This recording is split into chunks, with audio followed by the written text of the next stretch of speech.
All right, and we're live. Hey, welcome back to the Unbridled Living in Costa Rica podcast. It's the only channel giving you the whole truth and nothing but the truth about living and life in Costa Rica. Hey, there's a Costa Rica. I absolutely love it, but most of the channels out there, obviously, they're just trying to sell you Costa Rica so you can buy more of their product and services. Now, if they were honest, there's really nothing wrong with that. But hey, give the whole truth, give the good, the bad, and the ugly. Well, today we're going to be talking about some really important facts because eventually, sooner or later, when you come to Costa Rica, you're going to eventually buy a place, you're going to build a place, or you're going to rent a place for the rest of the time that you're here. And you know what? When you do, especially if you buy or build, well, you want to know, what is that house built out of? How is it built? There's I've been on a lot of job sites, okay? And it's unfortunate, but a lot of times when they're building, oh man, it's the mistakes they make. There's so many common, contractors in Costa Rica. And look, really, contractors almost anywhere, if he's shady, is going to try to make shortcuts, okay? And so there's things that are important for you to know about so that you can avoid some of the common pitfalls about not only building, but hey, you're like, Alan, I'm never going to build. I'm just going to rent. Well, the house that you rent, you need to know how they build in Costa Rica so that you can know how to prepare yourself when things happen. So whether you rent, whether you buy, especially if you're going to build, this session, this unbridled session is for you. But first, hey, this is your first time here. Make sure that you comment, engage, because you know what? If you've never met me before, I'm Alan. Been living in Costa Rica since November 2013, over 11 years, traveled all over the place, 25 different places, and lived in them. Traveling and being a tourist in Costa Rica is so different than living there. And so I lived in 25 different locations just trying to find my slice of paradise, okay? And, eventually I decided to create a channel. And hey, I don't have anything to sell you. Now, obviously, if you want my expertise, you can schedule a phone consultation. Be more than glad to help you so that if you're ready to move to Costa Rica and you want someone that's going to be honest, someone that's not trying to sell you something, in the link below, you can schedule a phone consultation. I'll be more than glad to speak with you and help you, okay? Give you the good, the bad, and the ugly. So, hey, make sure that you comment, like Uncle Chico right here. Love it when Uncle Chico's here. He says, hello, everyone. Good to see you again, Alan. Thank you so much. Glad to be here. Hey, Eduardo Diaz, he's always up here. He loves Costa Rica. He goes back and forth. And you got Bill over here.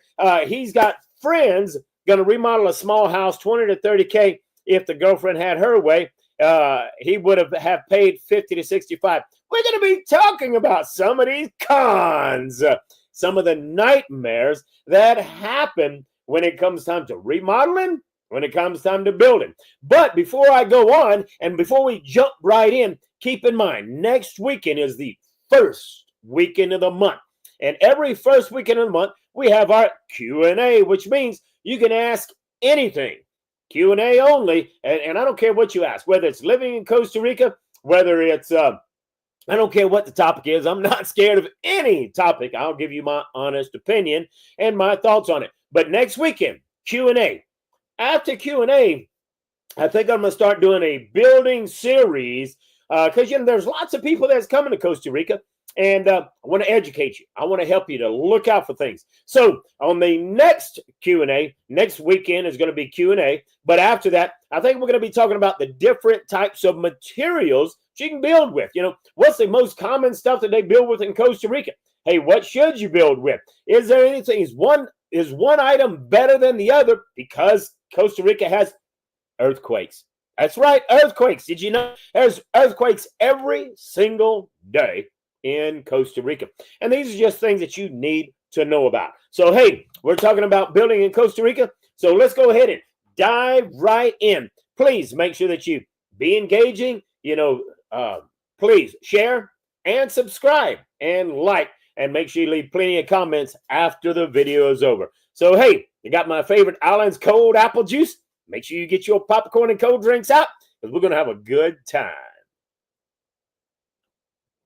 All right. So, when you get ready to build in Costa Rica, unfortunately, as Americans, there's a lot of regulations. There's a lot of checkpoints. There's a lot of things in place. Not anybody can come build a house for you, okay? A contractor down there, he's got to be licensed. He's got to be professional. And, unfortunately and fortunately, in the United States, everybody is sue happy, okay? So you know what? If a contractor doesn't do what's right, he gets sued immediately and you are in trouble, okay? Well, in Costa Rica, there's no such thing as being sue happy, okay? If someone is building me a house and the contractor screws me, if I try to take him to court, I can try. Guess what? I'm going to get laughed out of there, okay? You want to know why? Because Costa Rica is going to take care of the contractor, and the contractor is going to be a Tico, okay? So you can just give it up. That's why a session like this is extremely, extremely important, that you know what to expect whenever you get ready. So, hey, first and foremost, the thing you need to know is that anybody, I mean anybody, he can have zero building experience whatsoever, and he can say, I'm a contractor. I'll build you a house. And you know what? It happens all the time. Matter of fact, I'm going to show you a picture here, and I'll point out a couple of common pitfalls. And as a contractor, had no clue what he was doing. But you know what? Had a client paid over $100,000 on that building, and I tore it down because it just wasn't even worth salvaging. Okay, so these are things that you need to know about. Okay, so unfortunately, let's first talk about renting. Okay, when you're renting, hey, not a big issue. Okay, but normally in Costa Rica, when you rent something, if something breaks down, the landlord might or might not ever come to fix it. So you kind of going to have to hire someone. So you need to know how houses are built, okay? You need to know some things to look out for so that you don't run into problems. If you're getting ready to buy an existing house, hey, look, you might be shocked if you just buy it outright. You don't make that mistake. Don't make that mistake. If you're going to buy an existing house, make sure that you get a qualified and an experienced builder or a house inspector. Now, it's really difficult to get a house inspector in Costa Rica. They do have them, okay? From time to time, I will go and inspect a house. This is not an advertisement. I seldom ever go out because I don't want to work. I got a lot of stuff to do on my homestead. But from time to time, I'll help people out, and I'll go and inspect a house or two, okay? So anyway, if you do buy a house, make sure you get someone to inspect that house thoroughly. I've had, I don't know how many people come and contact me. Hey, Alan, man, I bought this place. I didn't have anyone inspect it. Now it's falling apart. And, they had all kind of covering on it, and they covered it up, okay? And it looked great. But then now all of a sudden, it's rainy season and leaks are all over the place. So look, in Costa Rica, in the United States, they have to declare all sorts of things. If it's run into a fire, if it's had this problem, if it's had a flood, they don't have to declare squat in Costa Rica. So in Costa Rica, they can hide whatever they want to. And look, it's your fault if you didn't find out. Okay. So it's really important. Now, when it comes time to building, that is a nightmare all by itself. Okay. So, there's this thought, should I build? Should I buy? Should I build? Should I buy? And look, they build houses all the time in Costa Rica, but here's the greatest nightmare. When they build a house, almost always, if you say, hey, my budget is $250,000 or my budget is $500,000, well, the architect's always going to push the envelope up to over $500,000 because the way they look at it, you're a gringo, you're a foreigner, you've got more money than your budget, and they're always pushing the envelope up. Now, why is that? Architects, and I think it's the same in the United States, okay, they get paid a percentage of the value of your home. So if your house, if the build of the house is estimated to be $500,000, they're going to typically get 3.5% or more, depending on the company. And so you stop and think, if they're going to charge 3.5%, you could easily, let's say over 500,000, well, you're going to be paying 40 grand, 50 grand just for the architect who's designing your house to be on site. Now, guess what? Architect he's supposed to take care of all of your permits, help you with all of that. He's supposed to be there or have an engineer on site to inspect it through all phases of construction. However, I don't know how many jobs I've been on, hardly ever saw the architect, hardly ever seen anybody out there inspecting. So that's why when you're building, you want to make sure you have a qualified project manager like myself. You know, I've been project manager on several sites and gone out there, and every time, now it's expensive. Once again, I'm not advertising, not saying to hire me, because guess what? You probably either can't afford me or I don't have the time because I don't want to do that much work. But if I have the time and if I do take on a job, which once in a while I do, I like to take on interesting jobs. Okay, but the deal is you're going to pay a lot of money, but the money you pay is going to be far less than the money you're going to save. If you have a good, experienced project manager, will save you easy $50,000, $100,000 on that job and keep the job going. And it's important that you have a project manager. Now, here's what happens if you don't. Let's say a project manager costs you $30,000, $40,000, or $50,000. You don't have to have a project manager. I promise you, without a project manager, you'll easily lose $30,000, $40,000, $50,000, $60,000, $70,000, $100,000 on the job because you're going to get taken advantage of. And here's how it often happens, okay? Too many times a contractor will be on the job or a builder will be on the job. So let's say you hire a contractor.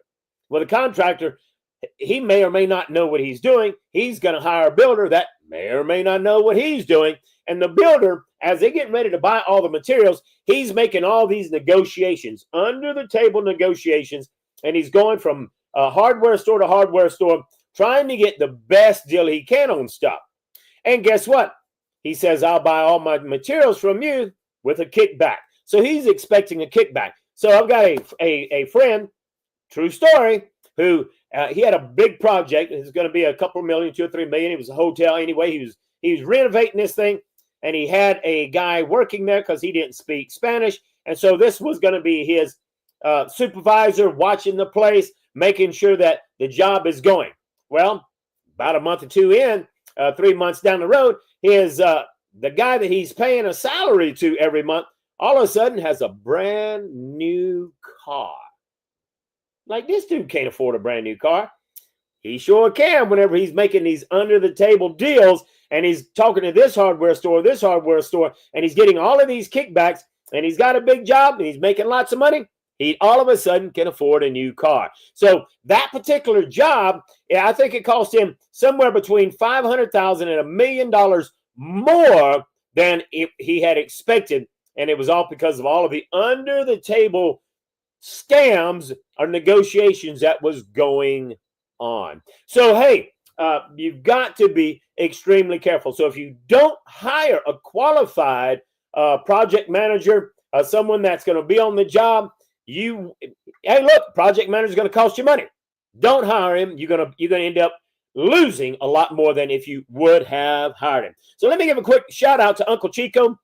Uncle Chico, he loves to support the channel. And hey, one way he supports the channel and one way you can support the channel is you can click the dollar sign on the YouTube there, and you can just click on it, and you can easily give any amount that you want. We have lots of people that have joined our members only area. And you know what? That's only $10 a month. Cancel anytime you want. And we greatly appreciate whether you give $1, $2, $10 a month, or like Uncle Chico, giving every once in a while. We greatly, greatly appreciate you, because you know what? We do all this for free, and we love giving you. Uncle Chico says, I'm hearing from family back in Costa Rica that a lot of scams going around when building in Costa Rica, including lawyer issues. So my question is, how do you know who is trustworthy in this country? Now, that is a very tricky question. So I try to tell people, hey, look, use my contacts. If you use my contacts, most of the time, these are people that I trust, I've been working with. However, you know, if you can't use my contact, here's the key thing, Uncle Chico. Make sure that you talk to plenty of people. Find out, not just Ticos. Try to find out, say, hey, look, I want to get a lot of references. I want to find out, and I want to see what kind of jobs you've done. Now, unfortunately, attorneys are hard to come by. Uncle Chico, contact me, because if you need an attorney, I have an attorney that is absolutely great. I've gone through a lot of attorneys, and I have found one Tico attorney who did me right. What? No, I'm lying. I just found another one. So I've had two Ticas who, and here's a quick way to find out whether an attorney is going to treat you right or not. If you're a foreigner and you go to that attorney and that attorney tries to charge you in dollars, he's cheating you, okay? Because guess what? In Costa Rica, all these attorneys, well, the majority of their clients are Costa Rican. Well, what do they charge a Costa Rican? Colonas. But as soon as they see you, the price is doubled and they charge you in dollars. Okay. So, hey, I had this one guy. He calls himself a pastor, and I'm trying to think of his name because I love to call people out when they cheat you.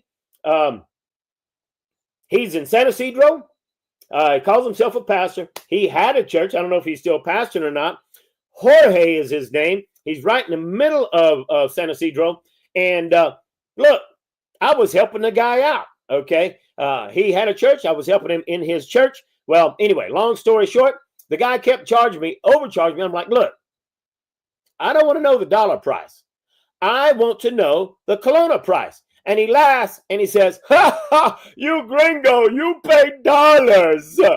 I'm like, now that's stupid. Okay. Here I've been helping you out. And so I'm not expecting any favors, but I do want to know the Kelowna price. And so what you're saying is, okay, I'm Canadian. I'm going to pay Canadian dollars. What if I'm Japanese? You're going to pay me. I got to pay you in Japanese yen? No, he's just crooked. Okay. And there's lots of crooked people. And so if they charge you immediately in dollars and you say, I want the price in Kelownas, guess what?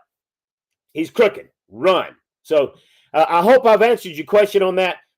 Contact me. There's a link in under everyone where you can join my mailing list and you never get spammed, and I can give you the information you're needing. Okay. So thank you so much, Uncle Chico, for supporting us. So if you want to do the same, you can as well.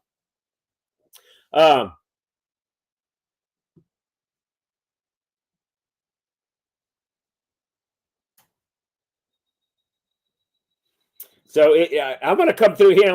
I got there's good questions in here. Good questions. So anyway, I can't wait to go over some of these questions. Make sure you put your questions in here. That way I can star them and make sure to come back to them later. But anyway, let's talk about building. Okay. So let me point out a couple of really quick pitfalls when it comes to building. So I'm going to share my screen right here. So this is a job that I was on whenever I was building this huge project over in Jaco, in the Jaco area. It was actually over on Playa Hermosa. Now, let me see if I can make this a little bit bigger, and you guys let me know, can you see? Now, look at this. So the client who hired me over there, well, he had already spent over $100,000 on this building. And when I got there and inspected it, I said, look, this thing is so bad you can't even fix it. You got to tear it down. So we tore down $100,000 worth of material and buried it. So I want you to take a quick look right here. And I'm going to make this a little bit bigger. So let's come over here, and you see how these cement blocks are? Well, anybody with half a brain will know that when you're building with cement blocks need to be overlapping each row. It overlaps, okay? And that's what makes it connect together. And as the cement blocks are overlap, you have rebar that goes down in there, and that rebar helps tie everything together, makes it a solid wall. Well, as you can see, these concrete blocks, they're larger than a typical cinder block, but they just stacked them right on top of each other, saying, oh, this is a new method, okay? Well, that may be a new method, but here's the bad thing. It's not very good. So I tested the wall, and I could literally push down these walls. There's nothing there to hold them down. Now, if you're not on site, and when you come back and they've already plastered over everything, you don't know that this is what's happened to you. So here's what I want you to picture, okay? Picture this, if you will, okay? I'm going to come back to this. Picture it's your birthday. Somebody has made you this beautiful, beautiful cake. I'm talking about it's got chocolate icing, and I mean, it's got flowers decorated all around it. I mean, it's absolute. I mean, it looks mouth-watering. You can't wait to have a slice. Man, the candle's on there, and you blow out the candles. Well, now you get your knife and you get ready to cut into it. And when you cut into it, okay, and you slice you a piece, all of a sudden, it smells awful. As a matter of fact, it looks like dog crap. And you don't even take a bite because it is dog crap. So on the outside, it was a beautiful, beautiful cake. On the inside, it was dog crap. Okay, well, that's exactly what happens when you build a house. Okay, so when you build a house in Costa Rica, okay, and here's what happened. This isn't all the time, but it does happen a lot where a Tico, look, they don't have a whole lot of money, so I'm not dogging them. But they start building a house and they build it out of sticks. So they've cut down some poles in the jungle and they start building it together, and they really just kind of build it with scraps, okay? And they actually get something that's livable. Hey, kudos to them. Man, I love it when a Tico goes and builds him a house, okay? And look, by the time he gets done with it, he's done put in some windows, and he ends up covering it on the outside with stucco and everything. And before you know it, he sells the house. Well, he doesn't tell you that it started out as a couple of sticks with rusty tin and, no foundation, and it started out in dirt, and he later put some cement down. You don't know about all this. But when you walked in and he got some tile floor, and it's not all level, but it's there. And, you see on the inside, it's all stucco. It looks like it's a cement house. Well, guess what? What happens is when you get into it, well, when something breaks and you have to cut into the wall, you find out it's sticks. It's not 2x4s. It's not cement. It's not, so that happens. Now, while that scenario may not happen to you that much because you probably wouldn't buy that kind of house, what does happen is in the scenario, let's go back to this picture. In this picture right here, okay, if they build it the wrong way and you're not on site, once that thing is covered up with stucco, you don't know that the cement is the wrong way, okay? You don't know that they didn't stack the blocks the correct way. So let me just point out a couple of other things for you real quick, okay? So someone mentioned here real quick that, all right, that's weird looking. Did they even pour a foundation first?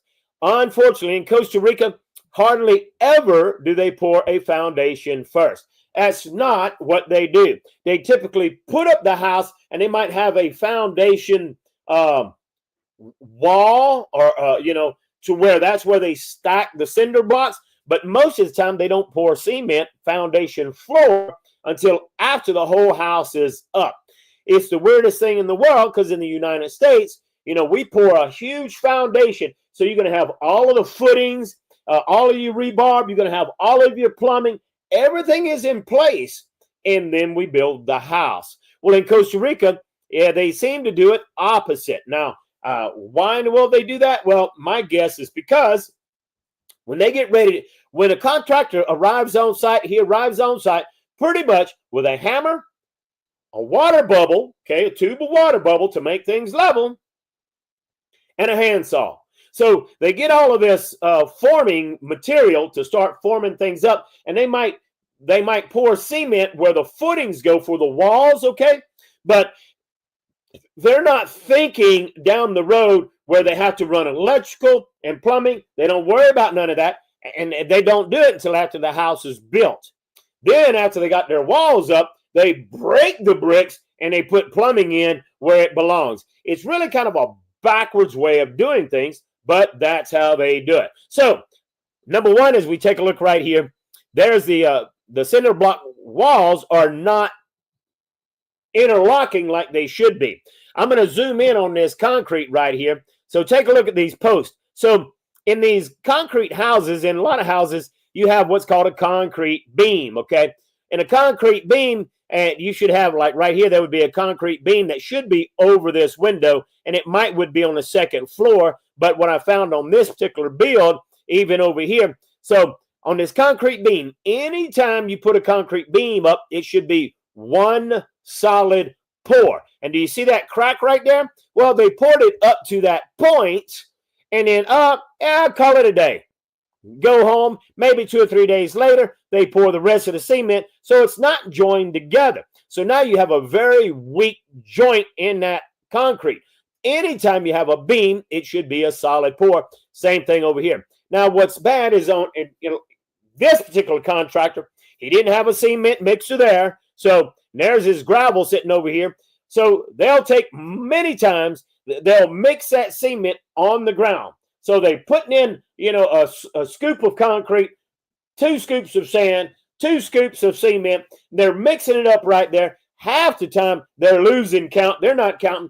They're trying to cut and save money. So instead of putting in, 1 scoop of cement, maybe now they're putting in, a half a scoop of cement. And so the concrete was so brittle, I could literally, in a lot of places, peel off the concrete on the beams. So it really was unbelievable what was going on. So, and so look, I inspected the house, and of course, mold was everywhere. And I told the owner, hey, I hate to tell you, but look, I know you spent $100,000, but it's got to go down. So let's take a look at another one. So the blocks are not interlocking, the walls are not one pour, and then over your windows, you should have a header. Okay, well, that header should go all the way across. So let's say, for example, if you had a concrete beam up here, that header should go all the way over here, all the way over here, and that's what gives it strength, so that if that concrete beam is there, then the weight of the house doesn't do like this and break your window.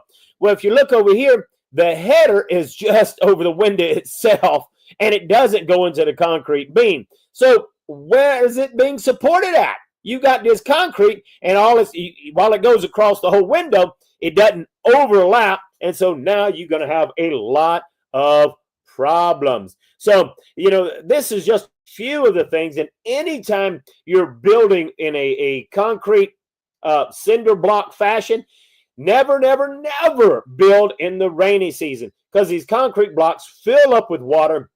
Before you know it, you got mold inside your cinder blocks. And if you know anything about mold, once you get mold inside those cinder blocks, it ain't coming out. However, you can't clean it, is my point. However, once that house is up, after they got plaster, it is amazing how mold will work its way through. And before you know it, you've got spots of mold on the plaster on the inside of your house. And now you're sick, your family's sick, and you're having all kinds of problems. So, it's amazing what you've got to do to be careful. Uncle Chico just shared with us here. He says he just finished building his new home in Canada, and the peace of mind that knowing that his contractor has a great reputation. Both of my brothers are going back to Costa Rica in August to finish up buying land. So it's and I think he finished it up in Guanacaste and probably start building some cabinas. And I told him to check out your videos. Hey, thank you so much. I greatly appreciate it. And they definitely want to watch this series we're doing on building. So yeah, in the United States, there's easy ways to make sure that you're safe with contractors. But in Costa Rica, you better make sure that, find out what houses have they built. Go look at them. And look, talking about foundations, so let me make this a little bit smaller, because there's something I just got to show you. So while you can't tell right here, this part of the house is not tied to this part. There was actually a beam standing up that was going to support part of the porch. Well, I could literally go out there and I could rock the beam just by pushing on it. So that tells you that the cement foundation underneath that beam was so little I could actually push it. So there was no strength. And so the cement foundation at the bottom of that beam was not attached to the actual house. Okay. So it was a unbelievable nightmare. So, these are just typical things. Oh, look, and talking about the foundation, where they did pour some footings for the bricks. Once we tore this thing down and I had the actual tractor pull up the footings, the footings were about I want to say 6 inches. Okay. And I'm like, wow, that is amazing. So your footing should have at least been 12 to 18, maybe 24 inches, depending on whether you got a 2-story, 1-story, and they simply had hardly nothing as far as footings go. So it was really, really a nightmare. And I was on this job a little over 6 months. And so anyway, just crazy the things that you will see happening in Costa Rica. So I'm going to scan through here. But anyway, it's really, really, a lot of things can happen really fast on a build. And the unfortunate thing is that when you do get guys there, and almost always, one of the very first things when they start building is they're going to build a little bodega. A bodega is nothing more but a shed, and it's a shed that you have to put all of your stuff in and lock it. And if they don't build one that's, closed up where you can lock your stuff, then you'll have materials just walk off the site. Okay? So at this particular job I was on, it was in a gated community. And while we did build us a bodega to put stuff in, well, you couldn't put all your blocks in there. Well, we arrived one morning and workers inside the gated community was walking off with blocks. I'm like, dude, this is insane. So anytime you're on a construction job, you've got to have practically 2 bodegas. You got to have one bodega large enough to put all of your expensive stuff in. You got to have a second bodega that's going to have bunks in it, because that's typically where the workers, they're going to sleep right there. Okay. And they're going to sleep on the job. They're going to wake up in the morning. They're going to take a shower with a bucket, and they're probably going to poop in the woods if you're not a good contractor. So a good contractor should have a shower and an outhouse or a place for them to use the bathroom. Okay. So anytime I'm on the job, the bodega for the employees, well, it's got a toilet. We have to put in a septic system. It'll be just a small septic system because it's just temporary, but we'll put in a small septic system, and then we put in a shower. That way my guys can shower. They can use the bathroom. They can at least live healthy while they're camping on the job. Okay. So, hey, these are just things that you need to kind of know about. So kind of scanning some of these deals here. Okay, so Doug has a really good question, and he says, what percent of house builds do you have to supply housing for workers? So really, it's not you that has to supply housing for workers, Doug. It's usually going to be the contractor. So the contractor will quickly throw up just a quick bodega. And look, you could throw up a little bodega. You're actually going to pay for it, but it's going to cost you about $2,000, $3,000, at tops $4,000. We throw up a bodega in about 24, 48 hours, okay? And that way we can put a metal door on it. We can lock it all up. But in the bodega for the employees, it's not expensive at all. A lot of times it's built out of scrap. And you build it up there and you put some bunks in there, and that's where they're sleeping at. Sometimes they have nothing more than air mattresses in there, but you can go buy some really cheap foam mattress just so they have a place to sleep. So almost the majority of the jobs, when you're building a house, the majority of the jobs, you're going to have that temporary bodega. Now, after the job is over, they tear all that stuff down and scrap it all. Okay. But, so the majority of the jobs you're going to find that you're going to have a bodega and a place for the people to sleep. Now over in San Jose, keep in mind, as always, when I talk about this, I'm not talking about San Jose. San Jose doesn't even qualify to be called Costa Rica. They're actually got their act together, and they can build some beautiful stuff. And they got some good contractors there. But getting a contractor from there to go build over in Uvita, good luck. Okay, if he does go, you're going to pay a lot for him to go and do that. So anyway, most cases you better have a bodega to lock your stuff up, and that's generally where the contractor is going to open up the blueprints. That's where he's going to be working. The builder is going to go back and forth. That's where they're going to store their tools: the hammer, the water bubble, and the handsaw. I'm serious. Contractors go there, have hardly any tools. Okay. Blows my mind, okay? Anyway. But anyway, let's take a quick. It is hilarious, some of the stuff that I have seen. All right. Evelina says, hey, how did you accumulate this knowledge about building? Well, I built my first house when I got, let's see, I was 20 when I got married. And my dad and I built my first house, okay? And so I was the gopher. And my dad has been building for years, and his daddy built for years. And that's how I learned it. Hey, I got into woodworking, and I loved it. And, hey, you know, then I bought a door, and I remodeled it, and then I built onto it. And so I've done quite a bit of building over the years, and I just absolutely love it, okay? So anyway, that's how I acquired my knowledge, and, of course, been here and done building here as well. So I absolutely just love it. But anyway, you know, there's a lot of people that they're just shortcutting. And when I do stuff, I want to try to do it to the best of my ability. I'm not saying that I know everything about building. I don't think anyone does. But, hey, you want to make sure you have someone qualified, okay? All right. So, anyway, you know, those are just some of the common things that you need to look for when building. So keep in mind that your architect, it's going to cost you a fortune unless you know the right people, have the right people. Because you know what? An average Chico, when he's building a house, he's not going to have the architect there. He's going to pay something minimal. And the architect knows that the Ticos can't afford to have him there, okay, to inspect. And so whenever you're a gringo and you're hiring him, he's going to charge you. He's going to make up for everything else, okay? And he's going to tell you, oh, the law says you have to. And it's true. The law says that you got to have an architect. But, you know, they seem to easily look the other way when it's a Tico. But when it's a gringo and they know you've got a lot of money, they're going to get you. And that's just something that you have to know.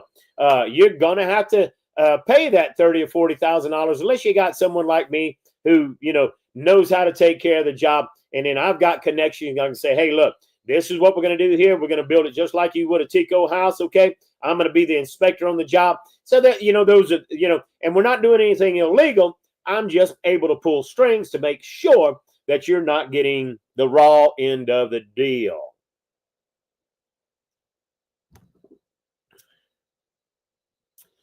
You know, I like what Tess says. You know, back in the day, knowing how to build a house was a rite of passage for manhood. Shame on those. Shame. It's a shame that those days are gone. You're absolutely right. It is a shame. You know, I'm glad you brought that up, Tess, because used to, we all built our own houses and we learned. The neighbors got together, and then it just got very commercialized. And look, in some parts it's good because people were building houses, didn't know what they were doing, and it could fall down on them and it could cause problems. Okay. But and it got to where now people think they can't build a house.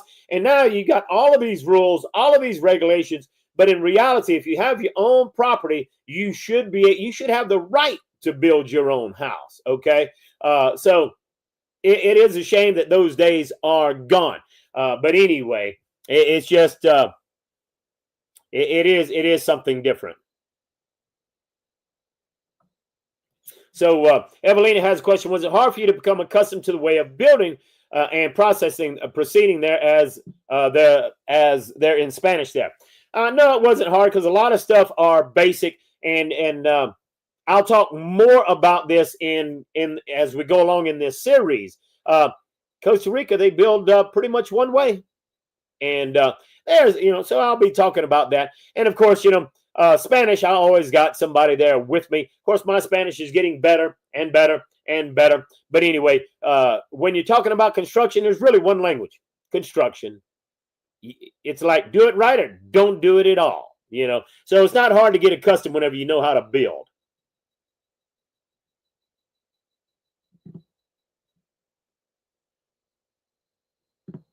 You know, Eduardo mentioned, and this is kind of a good thing. Eduardo says, when they come to work on my house, and he was doing a remodeling job, I think he was adding on. He said he gave them a little breakfast, a little coffee, bread and eggs, and they had their lunch and just made more coffee. And you know what? If you got a good team of people there, it's worth it to go out of your way and spoil them a little bit. Anytime I'm on the job and I'm inspecting and stuff, you know, every once in a while, I'll bring some beer in, and at the end of the day, we'll sit down, drink beer together, and we'll talk about the job. And for me, it's really important to build a relationship. I want to build a relationship with the people that are working on the job. You know, I want to treat them right, because if I'm treating them right, they're treating me right. So anytime I show up on the job, they can't wait to see me. They can't wait to show me what's going on the job. Hey, take a look at this. Take a look at this. Take a look. So it is important to build good relations with your people.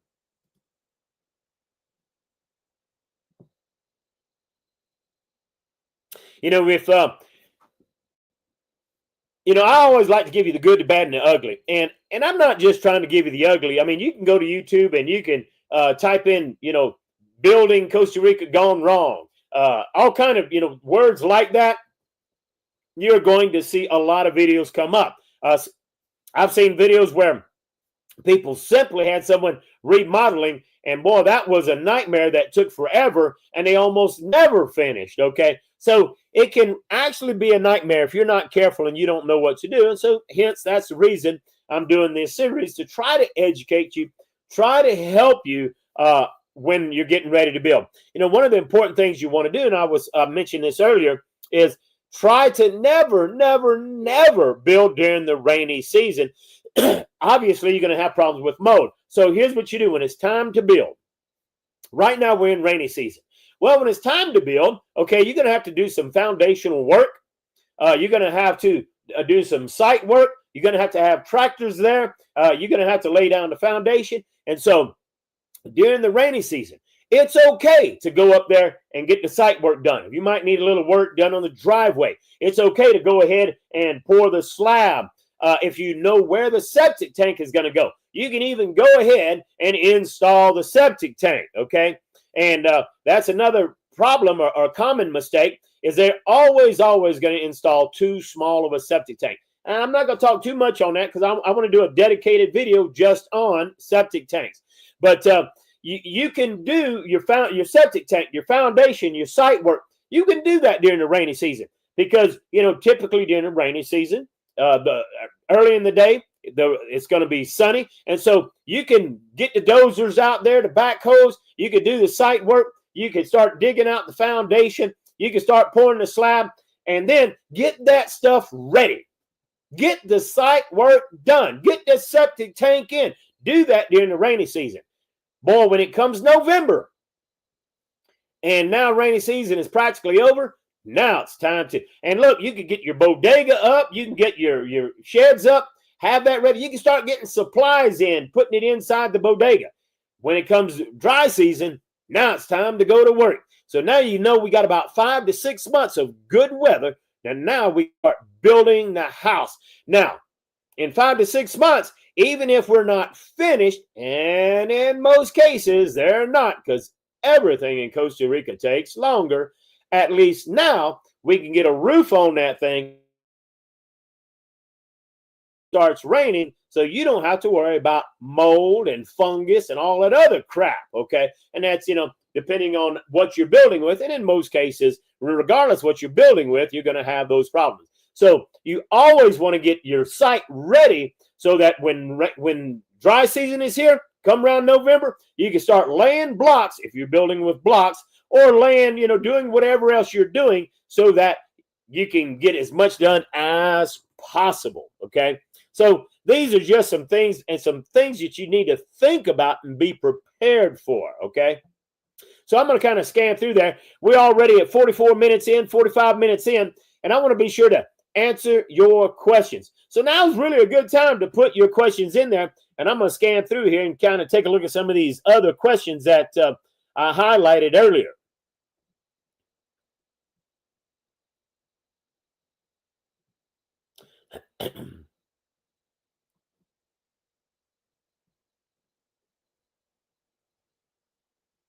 Now, here's William brought up a good topic. He says, when it comes to electricity, OMG, hot what? Plumbing, OMG, wood, masonry, excellent rainwater runoff, get your wetsuit and hard hat. There's no breach of contract in Costa Rica. You're absolutely right. It is amazing to me because they will put up all of these walls and then practically bust it out with a hammer to put in the electrical, put in the plumbing. And I'm like, dude, now you weaken the whole integrity of the house. And then a lot of times whenever they're putting in the wiring, it's like you said, what's hot, what's not hot, because in the United States, we use something called Romex. And so you've got all three wires. You got your red wire, your white wire, your black wire, your white wire, and your green ground wire, all wrapped in one. And you run your Romex all throughout the house, before you do, you got the sticks up, you got the outside, but you run all your Romex and it goes into your breaker box before you ever finish the inside, okay?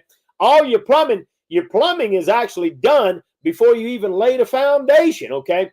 And in Costa Rica, the biggest downfall is that, they're the only place, they don't run hot water anywhere, okay? Maybe in San Jose, but in most places in Costa Rica, hot water is nowhere. There's only cold water, and in most cases, they're running the cheapest. Did I say cheapest? No, I mean the cheapest PVC. And so there's not putting any high pressure PVC for your plumbing, and so you can easily get a leak. And and then guess what? They're not even testing it with water to see if you got a leak before they close it up, and then your house is leaking. So, dude, it could be an absolute nightmare. Thanks for sharing that, William. It is mind-blowing, the things that I have seen here.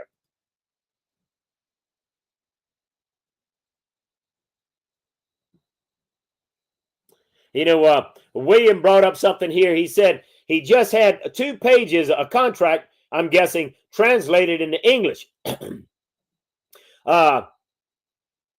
I'm guessing they told him it was going to be like $40,000, and it turned out it was $15,000 more. So whatever happened, unfortunately, a lot of times, here's what's important to understand. Let's say, for example, I'm contracting your house, okay? And if I'm contracting your house, or anyone's contracting your house, and they say, okay, I can build your house for $100,000. Let's say we're building a small B&B or a small tiny home. I'm gonna build that house for $100,000. Well, if I say I build it for $100,000, I'm gonna build it for $100,000. If for some reason I misquoted and it takes me $110,000, I got to eat that. Okay, that ain't happening in Costa Rica. They're gonna tell you, oh, prices went up, this happened, and now it's $150,000. Okay, and you're going to have to pay that if you want your house done. Now, keep in mind that, it's common. Okay, he said it's going to be $200,000. Well, then you're going to have a couple of draws, and you're going to immediately have to pay the first draw, and when it comes to the draw, that just means that he's going to say, okay, the first draw is $50,000. Well, what are you going to spend that $50,000 on? Well, I'm going to start on the foundation, okay, and we're going to start on maybe site work. Well, can I get an itemized? No, you're not going to get an itemized nothing, okay? I told you I'm gonna build it for $200,000. I'm gonna build it for $200,000. I need a first draw of $50,000. And when I run out of money, or I get close to running out of money, I'm gonna say time to send $100,000. And then you're gonna send money. You're gonna send these draws while the process is going. Okay. And then by the time we get done building, before we get done with the last part of the build, you're gonna have the final payment, and that way you've paid all of it before the house is even done. This is typical, so that the guy's going to make sure he's getting paid before the house is done, okay? And so, and it can run different with contractors, but I'm just kind of telling you what's typical in Costa Rica, what's typical in the construction industry, okay?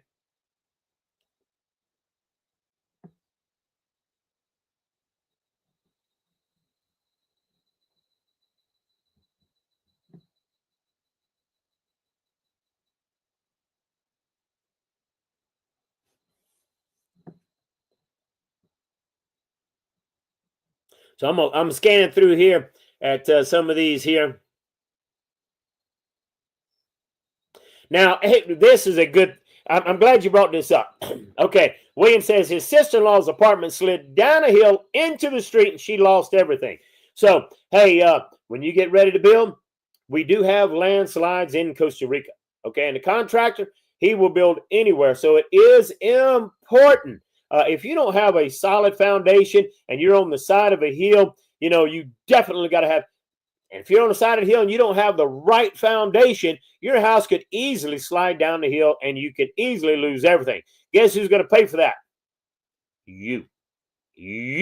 You ain't suing nobody because they didn't build it right, okay? So you do have to be careful. You definitely, whenever you're building on the side of a hill, which is a lot of extra work, a lot of extra foundation, you know, you need to look, how close are you to the cliff? And I've seen a lot of houses because, you know, hey, landslides can happen almost anywhere in Costa Rica. And the most of the time it happens is because some knucklehead above you cleared out the land so he could put a few cows on it.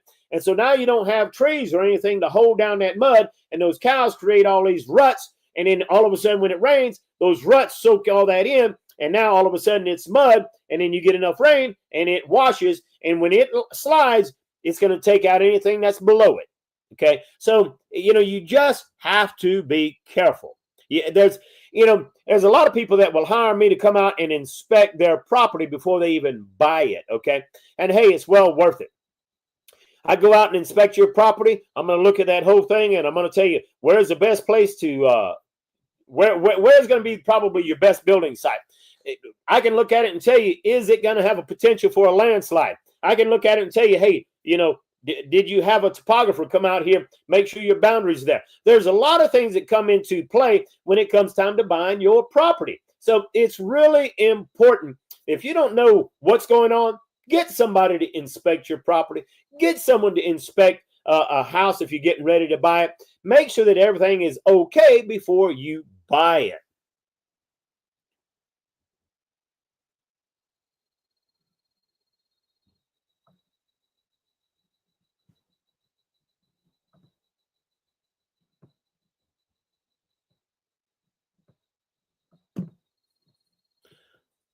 So I'm going to scan through here and just take a look at some of these things.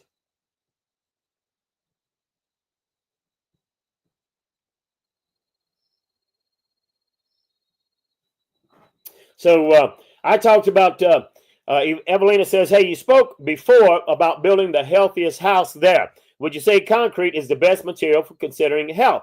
And I'm not going to give that away. So here in about, in 2 or 3 weeks, so next week is Q&A. After that, I'm going to be talking about different building materials. And maybe I'll talk more about that health issue on that episode, okay?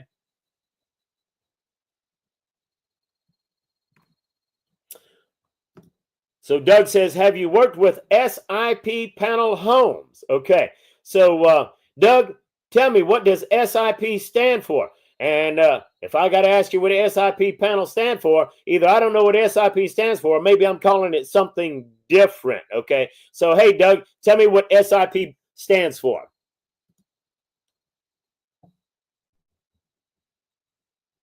Okay. And, William brings up a good point, how to waterproof block walls. Okay. And so it is, it really is fairly easy to waterproof cinder block walls, but you do have to have the right material.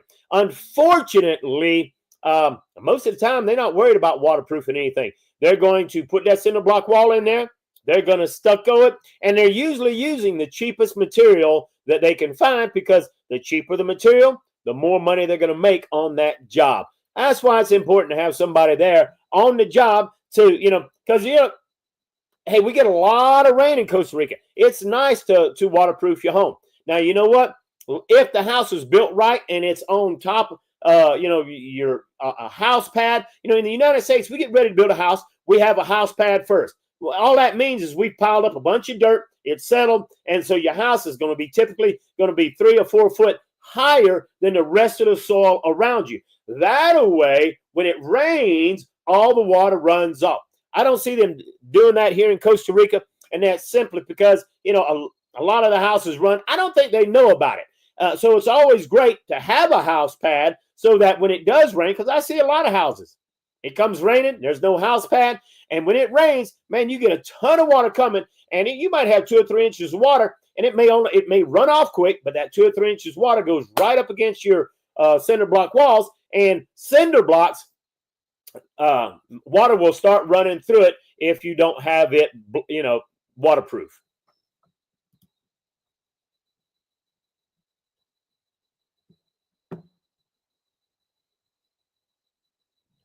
Okay, Tess brought up a really good question. He says, Alan, what about gringo builders in Costa Rica? Do they rip people off too? I see a lot of them building homes and gated communities. Now, honestly, I've never worked with a gringo builder. Okay. I don't know if they rip people off or not. I do know that, a lot of gringos, they know it's easy to take advantage because, I've told you before, a gringo will cheat another gringo in a heartbeat. I don't know about builders, okay, but here's what I can say. If he is a gringo builder, odds are you might be getting charged more because of his expertise, and he's going to have the ability to build it to more of American standard. So if I had my choice of using a gringo builder or a Tico builder, without a doubt, I'm going to use a gringo builder. But even with a gringo builder, there's no breach of contract because he's in Costa Rica. But it's a lot easier to find out whether he has any experience. It's a lot easier to get that knowledge. And of course, it's a lot easier to communicate with him because he obviously, a gringo builder, should know English. So I hate that I can't answer that question, Tess. I've not run into that issue. Tess says, I know in Panama you have to be careful of all builders. Well, it's very, very true in Costa Rica. You do have to be careful of all builders. We just live in a day and an age where I don't know what happened to honest people. Or there's just no more honest people. So you got to be careful. Okay. Okay. William says, and maybe he's answering this for Doug. Okay, there it is. Doug says, insulated panel wall construction. I have not. I did insulated panel wall construction. I am familiar with it, but no, I have not worked with it. Okay. Tess says SIPs are a type of prefab panels that fit together. So I was actually looking at a company that has for lack of a better word, it's pretty new in Costa Rica, but there's this practically a mold, and it's insulated on both sides, and you pour your cement. Really, really great product, and I think they're going to take off, but I may do a dedicated video on that down the road, okay? So, but, I absolutely agree with Elvis. It's time for an apple juice commercial. Man, oh man, I need some apple juice.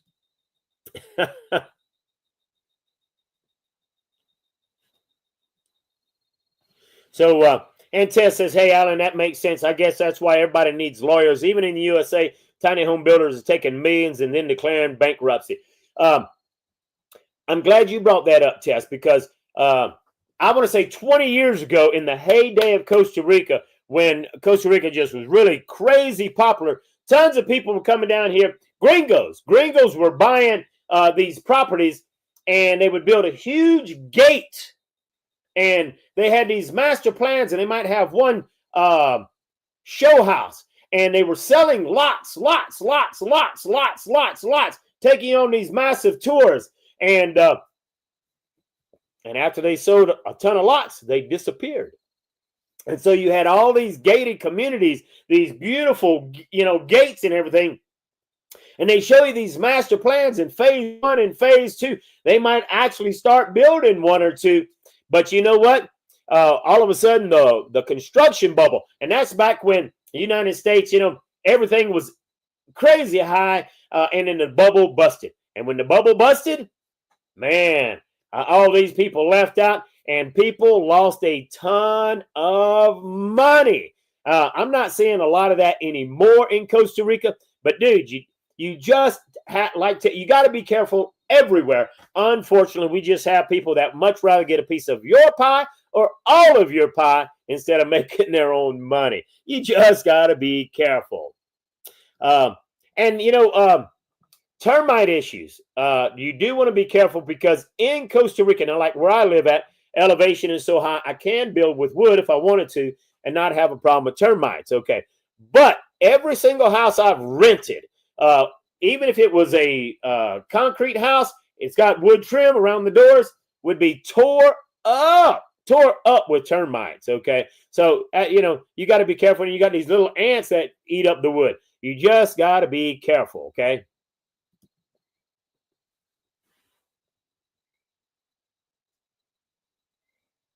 All right, so Doug says his house in Canada was built out of these styrofoam blocks that you fill with concrete, Back then, they were called Blue Max blocks, and they're excellent. Absolutely. So now, Doug, is that the same thing as what you're talking about earlier as far as the SIP or whatever that was?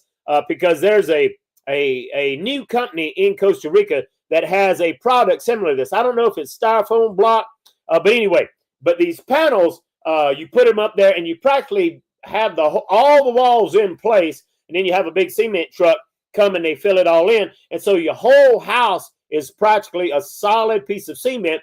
And then you've got on each side, it's already insulated.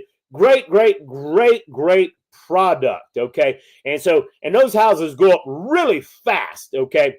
So anyway, that is a great product. Thanks for sharing that, Doug. And Tess here, she says, yeah, she's seen some of those projects like 7 years ago, and they some of them are still collecting monies from investors, and they're not done, you know. And Doug answered my question. He says, no, what he's talking about is different than the SIPs. You know, I am familiar. I didn't realize they were called SIPs, but yeah, I am familiar with some of these panels where it's almost like prefab, but you can use these panels to sandwich things together and put it together. I'm familiar with them, but no, I haven't ever built with them. But I am familiar with them. That's it. All right, folks, we are already an hour in. And look, folks, please take time to comment, especially after this video is over. Comment, say great video, you hated the video, whatever after the video is over. Comment and share this video. And look, I'm really looking forward to do this building series with you and kind of educate you more and more. So today we just kind of really looked at some of the pitfalls that you need to be aware of, things that you need to be careful of building in Costa Rica. It really can be a nightmare when it comes time to building. And look, if you don't get somebody to, if you don't have a project manager on the site, you're doing yourself an injustice, okay? You can hire project managers in Costa Rica, but you know, the difference between having me as a project manager, and like I said, I'm not advertising myself, or a Costa Rican project manager, I just want to tell you the two. Costa Rican project manager, he's building things according to Costa Rica. So some of these things that, you know, when you don't have the right plugs or the right outlets, you know, he's like, well, all of Costa Rica. So a Costa Rican project manager, they're expensive too, but they're building it toward Costa Rica standards. Hey, this is normal. PVC pipe, you know, cheap PVC pipe, you know, drainage pipe on top of the ground, water lines on top of the ground. That's normal. Okay. So, you know, you got to be careful. And so like when I'm on a site, I'm doing video calls and every week they've got a video showing them what's happening on the job. So anyway, these are just some things that you need to talk about. But anyway, folks, hey, I greatly appreciate it. Hey, Uncle Chico, thank you again. He says, thank you. See you next week. Everybody have a great week. Doug says, hey, hit that like button, folks. So hit that like button. Greatly appreciate all of you. Eduardo, thanks for being here. Eduardo always puts lots of comments. Put lots of comments afterwards as well. Folks, we'll see you next week on another Unbridled Living in Costa Rica podcast, the only channel not trying to sell you Costa Rica so you can buy more of my products and services. Hey, would you like a t-shirt on the Unbridled? Get out of here.